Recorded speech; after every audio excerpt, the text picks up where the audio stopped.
Muraho neza, nizere ko mumeze neza bakunzi bacu kubera imirwano ikomeje kubera mu burasirazuba bwa Congo. Ihuriro Alliance Fleuve Congo AFC M23 ryamaze gusohora itangazo rikomeye cyane. Iri tangazo rero M23 ikaba yongeye gushimangira ko leta ya Congo niba itagize icyo ikora, iri huriro rigomba guhita ryubura imirwano. Ni nyuma y'amasezerano y'imbazirizamushinga aheruka gusinyirwa mu gihugu cya Qatar. Aya ari amasezerano yo guhagarika imirwano hagati y'impande zihanganye, uruhande rwa leta ya Congo ishigikiranye n'abacancuro n'abazalendo FDLR ndetse n'ingabo z'igihugu cy'u Burundi, ndetse n'uruhande rwa AFC M23. Aba rero bakaba baheruka gusinyana amasezerano muri uku kwezi turimo. Ayo masezerano akaba yaravugaga ko impande zose zigomba guhagarika imirwano mu gihe bategereje andi masezerano bazasinya muri uku kwezi kwa munani. Reka tubabwire rero bimwe mu bigize iri tangazo ihuriro AFC M23 bamaze gusohora. M23 imaze kwihanangiriza igisirikare cya leta ya Congo FARDC n'abafatanyabikorwa bayo.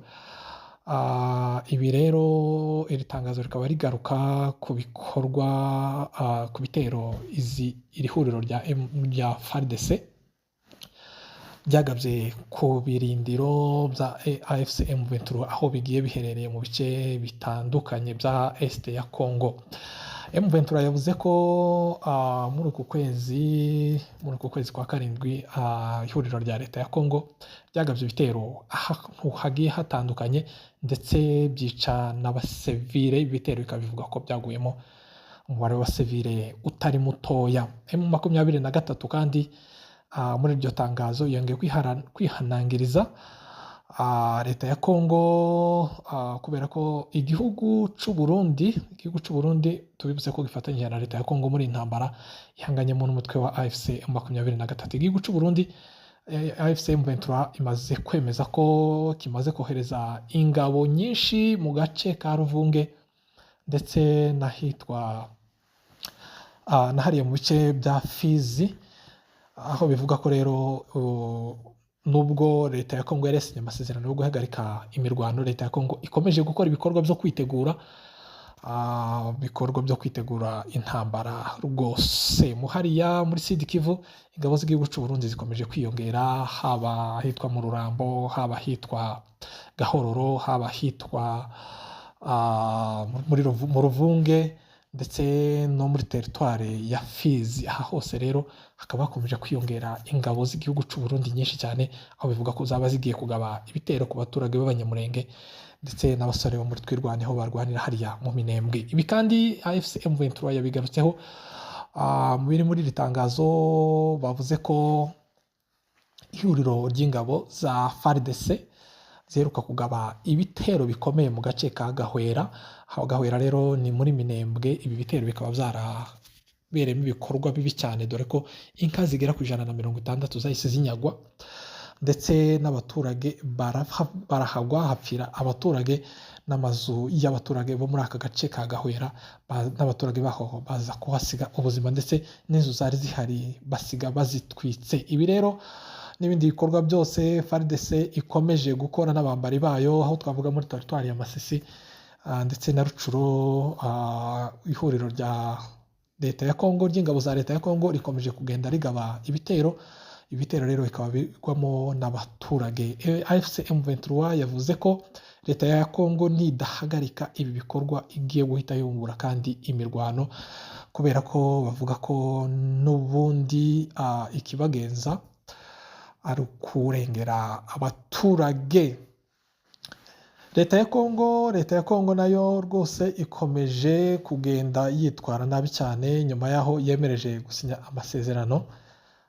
Ibi ntacyo byamaze, dore ko Mai Mai, Wazalendo, FDLR batigeze barekana umunsi n'umwe kugaba ibitero ku baturage haba mu gace ka Minembwe. Mu gace ka Minembwe nta munsi w'ubusa, nta cyumweru cy'ubusa kirashira Mai Mai zitagabye igitero. Izi Mai Mai rero iyo zije muhara kugaba ibitero mu Minembwe zizanwa n'ibintu bitatu by'ingenzi: kwica, kunyaga inka ndetse no gutwika amazu. Bakunzi bacu, inzandiko rero zikomeje gucicikana haba ku ruhande rwa AFC M23 ndetse no ku ruhande rwa leta ya Kongo. Leta ya Kongo reka tubabwire ko bivuga ko yaba iri mu mugambi wa raporo ya ONU, umuryango w'abibumbye uharanira uburenganzira bwa muntu. Iyi raporo rero iheruka gusohoka, ikaba ivuga ko muri Rucuru haba hari abaturage baheruka kwicwa na AFC M23. Mvugiye ku ruhande rwa AFC M23, bavuze ko aya makuru ari ikinyoma ndetse leta ya Kongo ariyo iyihishe inyuma. Bertrand Bisimwa, umuyobozi wa M23, akaba yatangaje ko bagiye gushiraho komite igiye gukora raporo ndetse igiye kugenda ikagera naho ibi bikorwa bivugwa byabereye ngo byaguyemo abasivile. Ku rundi ruhande kandi bikaba bivuga ko ari aba FDLR baba baraguye aho hantu, ndetse bakaba aribo rero leta ya Kongo yabishaka kurengera ibita abaturage bayo. Reka tubabwire ko leta ya Kongo itahwemye kugenda ishaka ibyo ari byo byose yashiraho cyangwa se ibyaha yashira kuri AFC M23 kugira ngo imbere y'amaso y'umuryango w'abibumbye, imbere y'umuryango w'abibumbye, AFC M23 ikomeze igaragare nk'umutwe urangwa n'ibikorwa by'ubugizi bwa nabi n'ibikorwa byo guhonyora uburenganzira bw'ikiremwa muntu. Reka ngusabe wowe utarakanda subscribe, ko byoroshye cyane gukanda subscribe amakuru yacu akaza kugereraho igihe. Bakunzi bacu, ku ruhande rw'igihugu cy'u Burundi biravugwa ko bakomeje imyiteguro yo kugaba ibitero kuri AFC M23. Igihugu cy'u Burundi cinjiye mu ntambara nta nusigaye, cinjiye mu ntambara n'amaguru yose n'amaboko yose ndetse n'umutwe n'ubwenge bwose, dore ko wagira ngo hari Evariste Ndayishimiye nawe ni umunyekongo. Aho kureka ngo abanyekongo bikomerere ibibazo byabo, uyu Evariste Ndayishimiye na leta ayoboye n'igisirikare ciyo bagerageje gukora ibishoboka byose ngo barwanirire Felix Tshisekedi. Nawe yakoze ibishoboka byose, agerageza gutanga amafaranga ndetse agura n'abacancuro b'abazungu bari bavuye i Burayi, yifatanya n'ingabo za SADC, ashaka mayi n'utaravuka. Abo bose rero yagerageje kubegeranya ngo abashe guhangana no gutsinsura umutwe wa AFC M23, ariko ibi byose byarananiranye. Kugeza kuri ubu nyine mu bice byose bigenzurwa na AFC M23, amakuru atugeraho aremeza ko amahoro n'ituze ari byo bigaragara. AFC M23 kandi yongeye gushinja ihuriro rya FARDC kugaba igitero ku ikamyo yari itwaye ibiryo by'abaturage muri teritwari ya Masisi. Iyi kamyo rero bakaba barirasheho ikagwamo abaturage bagera kuri 4 ndetse iyi kamyo nayo bakayitwika. Ibi rero AFC yabishingiyeho ivuga ko imyitwarire idahwitse ya leta ya Kongo n'abafatanyabikorwa byayo batazayihanganira, ahubwo nabo bagomba kugira ico bakora mu rwego rwo kurengera abaturage b'abanyekongo.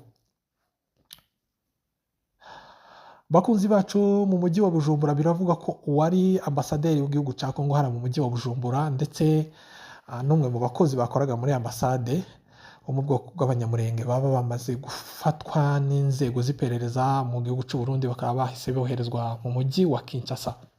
Amakuru atugeraho aremeza ko uyu ambasaderi ashinjwa kuba abakorana n'ihuriro AFC M23. Biravuga ko uyu mu ambasaderi yaba yashinjwe ko yaba ngo yarahoze ari inshuti y'akadasohoka y'uwahoze ari guverineri w'intara ya Sud Kivu, ariwe Marcel Tshishambo. Biravugwa ko rero guverineri yabazize Marcel Tshishambo wamaze kwiyunga ku mutwe wa AFC M23.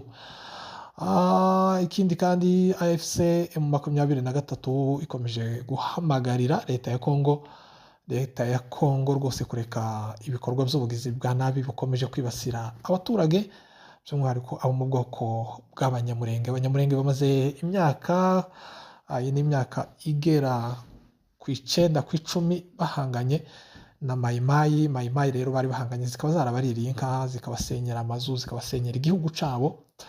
ndetse izi mayimayi akaba arizo zaje kwifatanya na leta ya Kongo zihindura abazalendo, ariko abantu bakaba bibaza uburyo umuntu wibye inka z'abaturage akica agatwika amazu agasenya igice kinini cyane cy'imihana cyangwa se imidugudu yari ituyemo abo mu bwoko bw'abanyamurenge, ubu nyine yaba ari we mufatanyabikorwa mukuru wa leta ya Kongo. Mayimayi ntabwo zigeze zihagarika ibitero, dore ko mu gace ka Minembwe no muri Gahororo, ahangaha rero ni mu bice bya Rurambo ndetse n'ahitwa mu Bibogobogo, kugeza kuri ubu nyine mayimayi zigenda zigaragaraho ibikorwa by'ubugizi bwa nabi.